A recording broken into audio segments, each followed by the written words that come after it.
So CNN's Don Lemon has gotten in a lot of hot water this week for some comments he made, which originally started when Bill O'Reilly made some comments in the aftermath of the Trayvon Martin case. And Bill O'Reilly's been talking a lot about black-on-black crime, and he's been getting a lot of guff from liberals saying, he has no right to talk about it.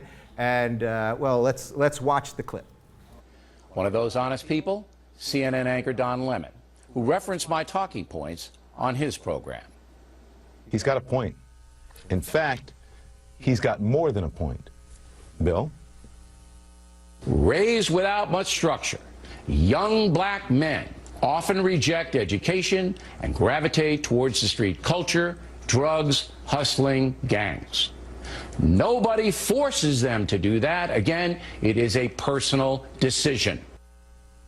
He is right about that too, but in my estimation, he doesn't go far enough.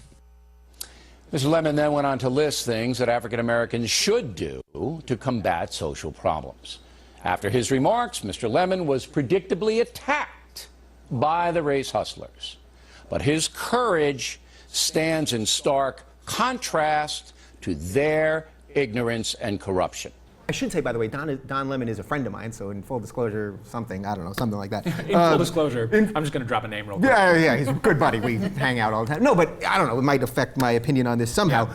First off, can I confirm, we're all white here, is that fair to say? Very. White. Yeah. Okay, so part of me was thinking, can we even talk about this? So that's where I want to start on this. Yeah. The racial stuff, I think partly what's going on here is that the black community doesn't want Bill O'Reilly talking about their dirty laundry. I don't think they're necessarily disagreeing with the heart of it, and that's what Don's talking about, but they just don't want someone like Bill O'Reilly talking about it. So is that in itself fair? White man with no, to them he's Gargamel. You know what I mean? He has like no reference. He doesn't, he's not really with the times necessarily. He's not out even socializing probably right now. He does his job and he, has a dinner and goes home. Yells at his staff. Right, yells at his staff, screams at his staff, fires someone and goes home. So to your point, I always first, when talking about these things, say as somebody who is not black, I can't necessarily speak on their experience with this, but of course you can still have an opinion. Yeah, right. Of course. The thing is, what I don't understand about what Bill O'Reilly said is why it's just germane to black teens.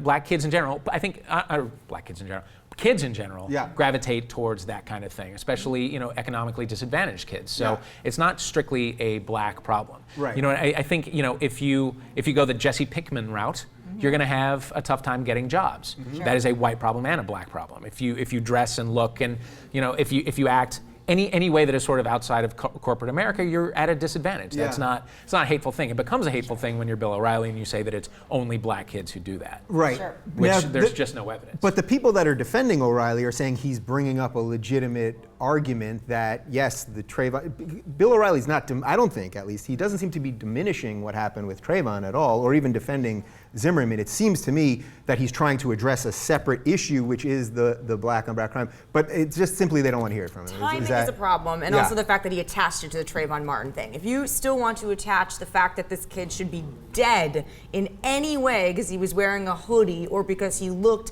maybe a little like he wasn't on his way to his corporate job with his briefcase, and how to succeed in business without really trying musical style, then that's a serious problem, because then O'Reilly is kind of still saying, oh, you brought it upon yourself. It's like, that is, I think, why people have a little bit of outrage with him, because with him and what he says, it's never really just about what he's talking about. Okay, so then that's where we should bring in, then that's where we should bring in Don Lemon, because Don Lemon is black and he is acknowledging that. He's trying to address that, pull up your pants and... But is he doing it in terms of Trayvon Martin, or is he doing it in terms of jobs in the workplace? Because if he's saying, look, as a black man on television who's in some sort of position of influence, he's saying, yo, black people, I don't know why I said yo. Hey, black people! Yo, I don't know. Hey, they're black folk. I don't know how he's addressing them, besides the fact that he's saying to them he agrees in his personal position he probably did not get to be an anchor and such a high-profile person on CNN without having to, and he brings up, being eloquent, speaking a certain way, being educated. He brings up other things certainly besides just the way you dress. And he does make a point. He makes a point, as you were saying, saying, not just for the black community, but for any teenagers that, you know, are just not just appropriately, they're probably not going to get the job over somebody else who comes in looking a little bit more work appropriate. Right. And I think him as a high profile black man was saying, speaking to his community specifically, saying that he agrees and he wouldn't be where he is, and probably his peers wouldn't be where they were unless they took some sort of responsibility for their behavior and the way they present themselves. Right. So that's the part that I find sort of bizarre about this whole thing, is that the way it seems white people's reaction to Don Lemon. Don Lemon, no community should have the same opinion about anything. You know what I mean? There shouldn't be one uniform opinion on anything. So the way even Don's guest in the original clip on this immediately attacked him and said, "Oh, you're buddies with O'Reilly now, and he would love what you're saying." But shouldn't the black community, like any community, be able to have a variety of opinions? Absolutely. Of course. Yeah. Yeah. I mean, it should be as simple as that. That was pretty simple. Yeah. I mean, it's. But can't we do two things at once? Well, it's a much deeper problem, and I think, you know, it's really hard to agree with Bill O'Reilly. You feel terrible, and it's like, you know, basically on the surface what he's saying, it's not wrong, but it's such a deep social problem. That, like, just being like, oh, you know, wear different things and don't gravitate toward gangs and drugs is so let them eat cake. It's not even funny. Right. You know what I mean? The access to those things isn't as easy. They're not necessarily readily, you know, it's not really accessible. The role models that are telling them to do that, having parents in the home, whether you have a father and a mother, whether you have, or two mommies and two daddies, but just having more people there. I mean, in any way, having more people to turn to, having mentors in your community, getting, you know, adequate education that's funded adequately by the state, having access to clothing because your parents are actually there and care about what you wear, not just going, you know, whatever. Right. It goes so much but deeper. it's just, there needs to be a much deeper discussion, but you're not going to have that discussion on Fox News or on CNN because there isn't the time. And they have 24 hours a day. Yeah. They're just afraid that you'll turn the channel to something else. I mean, it's, you know, there needs to be a much deeper discussion. Right. So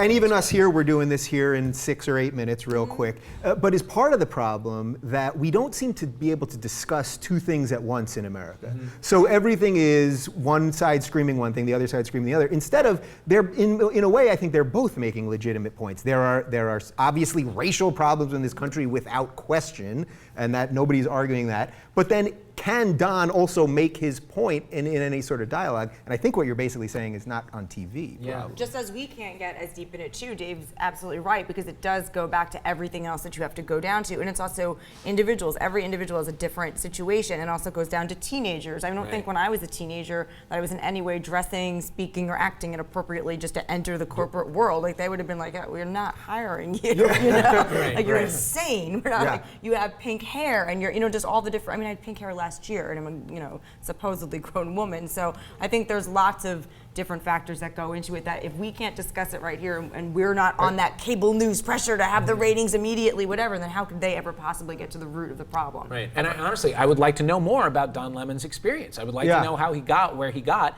But again, that is such a long story that TV is just not going to give him the time for it. I don't know if he has like a blog or if he's going to write a book or whatever, but I would like to read that blog or book. Yeah. All right. Well, I hope in our 6 or 8 minutes that we just did there, we gave you a little something to think about. Solved it. We definitely solved it. All the racial problems and the cable news problems all in one segment. Pretty amazing.